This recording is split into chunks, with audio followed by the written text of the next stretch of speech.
Hey guys, welcome back to Andy's Dinosaur Reviews, and today we are back with our final of these most recent Lulu's Customs and Classics figures. This time we have ourselves the adult Ultimasaurus. Now, I'm going to do something right now that's not going to perfectly showcase the difference in size between, well, it will for the figures I have, but not for the final product. So here is the adult, then here is the juvenile. Now, technically, this still makes a really cool image of an adult and juvenile Ultimasaurus. However, this version that you see here is basically a prototype, not this version. This version, the adult version, is a prototype because Lulu has told me that the actual release will be of a much larger size. The estimated length for the adult will be around 20 inches long and about 10 inches at the hip. This version is 12 inches long and 6 inches at the hip.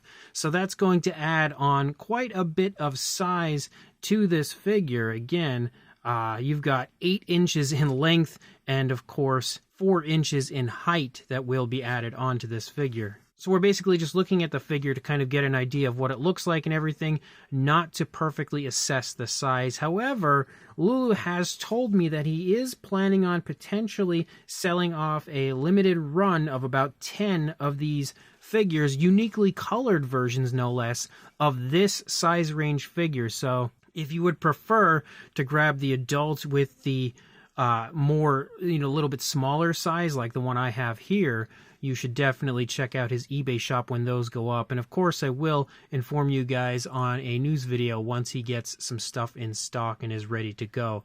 But again, I'm really excited to take a look at the adult version now of the Ultimasaurus, so let's jump straight to it. So starting up here at the head sculpt of our Ultimasaurus, you can see it looks pretty similar to the juvenile, but obviously has the more adult-like features. I also noticed that it just generally looks more, I don't really know how to term it, muscular, jacked, I guess you could say.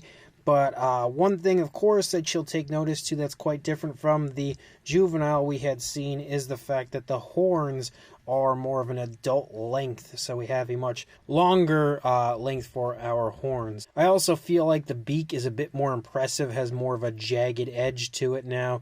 The mouth is open. You can see the teeth are all sculpted out, again painted with a white, continuing to kind of give this a very nice, healthy mixture of that toy-like look as well as a real animal potentially. Another thing that is different on this one from the juvenile is the fact that we have the frill on this one at a much larger size compared to the juvenile. And if we turn, you can see he's given the frill a really neat look. I love the way that he sculpted this out. Again, just the kind of waviness to it, as well as the way that these sort of ridges kind of, or spikes, I don't really know how you would want to term those, kind of leave the frill there. Looks really neat. Definitely, again, a unique look for a very unique dinosaur. We've got a black for the upper part of the head. You can see a white for the eye. Nothing more than a white, giving it a very creepy look. And then, of course, we've got the purple here for the lower jaw. He's also added in some black within the purple. And then we have an orange for the underside here.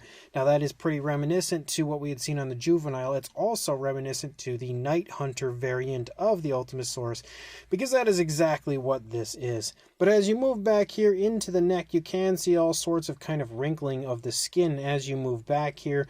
Again, kind of tensing to the musculature in the neck. You can also see some more of the black and the purple shining through here as far as the coloration goes. And then as you lead down here, you can very much so see the musculature of the arm. And again, he's highlighted the areas of muscle definition with a black. And as you lead down, look at those creepy fingers.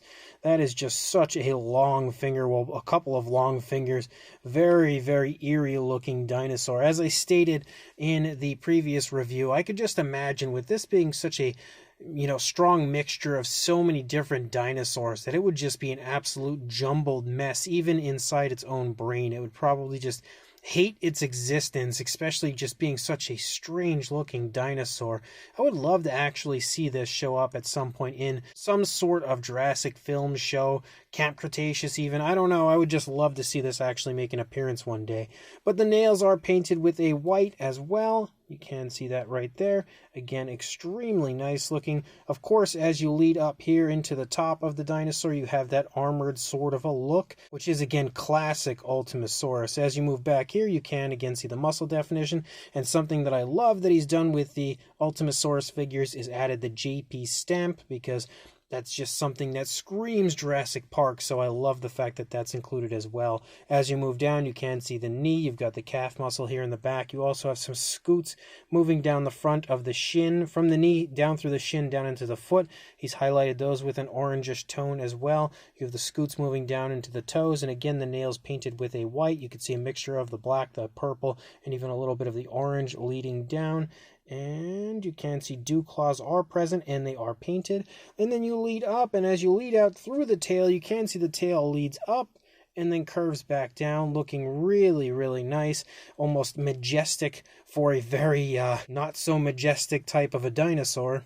And then leading out through the course of the tail, you have all of the armored bumps moving out. And then, as you do lead out into the tail, you have that club sort of a tail with all of the spikes leading off of it. And again, the juvenile had very, very small spikes. If we actually bring the juvenile up, you can see how they haven't really quite formed or grown in yet.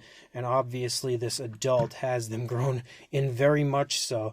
On the underside, you can as well see, again, the orangish tones, a little bit of brownish tones. You can also see some holes, which is something that is very important when 3D printing dinosaur models and stuff, or any model, really.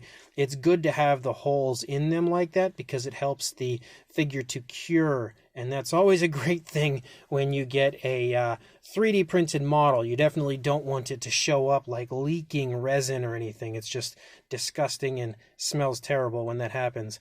But you can see the opposing side also looks really cool. Again, a very striking head sculpt for our Ultimasaurus. As you lead back, you can see a nice turn in the neck. It's got its head turned slightly toward its right.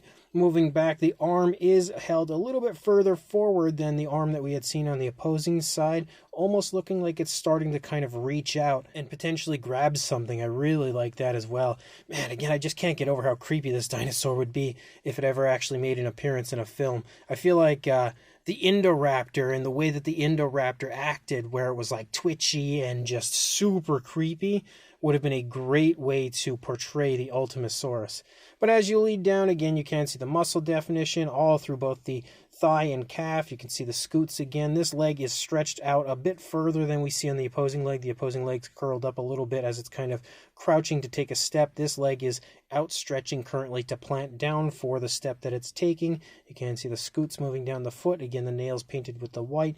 And then we again lead up here to the tail with a nice curve. So when it comes to an Ultimasaurus, this thing is awesome. So we already have established the size because he told us, and I mentioned it earlier, but we'll measure it anyway just because. For a length from the beak to the tail, yep, about 12 inches or around 30.5 centimeters. And then for a height to the top of the frill, he was mentioning to the top of the frill, about 5.25 inches or 13.5 centimeters, which I think that means that I was wrong with whatever measurement. I thought I said that it was 6 inches earlier, but it's actually not. It's 5. What did I just say? 5.25? Yeah, about 5.25 inches or 13.5 centimeters. So I was wrong with the measurement that I gave you guys earlier in the review, unfortunately. But for a size comparison, there is Mr. Papo T-Rex, the Attack Pack Colovisaurus, Robert Muldoon, and the Collect Day human being next to our Ultimasaurus. But let's keep in mind that this is not the actual size that the figure will be when officially released. There will be a few that do go up for this size range, but after that it'll be on to the actual sized version, which would be significantly larger than this Ultimasaurus we have here. For another size comparison, we also have a Mattel Velociraptor and Dilophosaurus stepping in here to help show that the Ultimasaurus adult is definitely a bit larger, as well as the Safari LTDU Tyrannus, the Schleich Diabloceratops, and Collect Day Deluxe Dimetrodon for yet another comparison.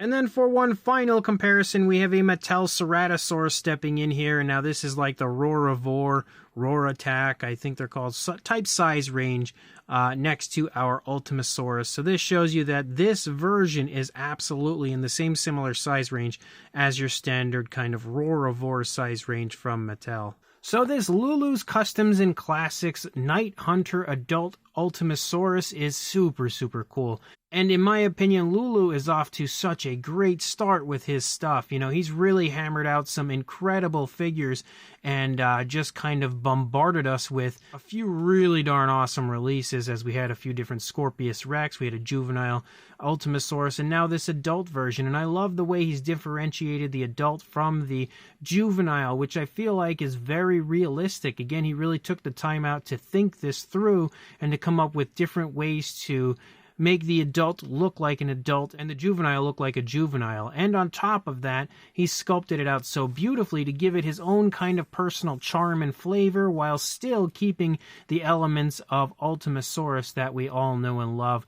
And on top of that, he's also given me the very first Night Hunter versions of the Ultimasaurus to enter into my collection, so that as well is, in its own right, pretty darn epic. And his paintwork on this, and pretty much his paintwork on everything that I've acquired from him, has been fantastic. Again, he's really nicely and very smoothly applied the coloration here with the purplish and orangish tones, the blacks, and I love the colors that he's chosen, of course, to replicate the Night Hunter version. I feel like he absolutely knocked it out of the park when it comes to the coloration. I also really quite like the pose. It just has a very menacing look to it as it's walking along, looking like it absolutely means business and you want to stay as far away from it as possible. So that is awesome as well. Again, keep in mind, as I mentioned a few times, the actual release of this will be a good bit larger, but there will be a few versions of this size range that will go up on the eBay store of Lulu's Customs and Classics. So I will include a link in the description to where you can check out the eBay store of Lulu, where you can check out some of the actual Jurassic stuff that he has. You know, he's got like old Kenner and Hasbro stuff, I think, that he was listing for sale. And of course, all of the amazing custom figures that he is making will be going up there. If they're not up already, they will be soon. So make sure you keep following his eBay shop, and whenever he lists stuff, make sure you grab some because they are definitely worth adding to your collection. And of course, like, comment, and subscribe, and I will see you in the next review. Thanks for watching.